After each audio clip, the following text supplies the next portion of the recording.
Gouravelli project ముంపు బాధితులు గుడాటిపల్లి భూ నిర్వాసితులపై ఉన్న కేసులను ఎత్తివేయాలని ముఖ్యమంత్రికి మంత్రి పొన్నం ప్రభాకర్ విజ్ఞప్తి చేశారు. సిద్దిపేట జిల్లా హుజనాబాద్లోని భూ నిర్వాసితుల కాలనీలో పలు అభివృద్ధి పనులకు మంత్రి పొన్నం ప్రభాకర్ శంకుస్థాపన చేసి మాట్లాడారు. గౌరవెల్లి ప్రాజెక్టు, మీడ్, మానేరు, మల్లన్న సాగర్ ఇతర ప్రాజెక్టుల భూ నిర్వాసితులపై ఉన్న కేసులను ఎత్తివేయాలని ప్రభుత్వాన్ని కోరుతున్నానన్నారు. ఈ విషయంపై నేడు ఇదే వేదిక నుండి ముఖ్యమంత్రికి లేఖ రాస్తున్నట్లు పేర్కొన్నారు.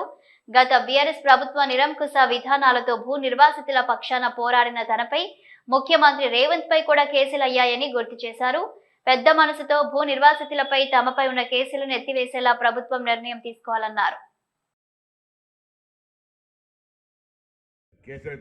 ఇప్పుడే లెటర్ రాస్తారు మా ఆఫీసులో. ఇప్పుడు నువ్వు చెప్పగానే SMS కొట్టినా ఆఫీసులో లెటర్ రాస్తారు. పోయి ఈసారి గౌరవ ముఖ్యమంత్రి గారు కూర్చొని నీతో పాటు మిడ్ మానర్లో కూడా చాలా ఉద్యమాలు చేసినాం, అప్పర్ మానర్లు చేసినాం, నాయకులో కేసులున్నాయి, మల్లన్న సాగర్లో కేసులున్నాయి. ఇట్లా మొత్తం కేసులన్నీ తేమని మీ వేదిక ద్వారా ఇక్కడ నుంచే గౌరవ ముఖ్యమంత్రి గారిని కోరుతా ఉన్నాం.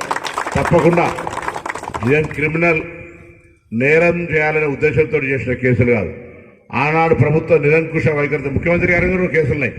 శ్రీశైలం ప్రాజెక్టు కాడికి వస్తున్న ఆర్థిక సార్వత్రిక కేసులున్నాయి. కాబట్టి ప్రభుత్వం పెద్ద మనసుతోటి ప్రాజెక్టులకు సంబంధించి సాధించడానికి కొరకు జరిగిన పోరాటంలో పెట్టిన కేసులన్నీ ఎత్తేయాలని, అందుకు సంబంధించి నిర్ణయం తీసుకోవాలని గౌరవ ముఖ్యమంత్రి గారు ఇదే వేదిక ద్వారా లిఖితపూర్వకం కూడా కోరుతా ఉన్నా. ఇప్పుడు కూడా మళ్ళీ నేను మీ ద్వారా కూడా మీ అందరూ కూడా ఆ అంశాన్ని ప్రస్తావించారు కాబట్టి కోరుతా ఉన్నా. మరొకసారి మీ అందరికీ హృదయపూర్వకంగా నమస్కారాలు.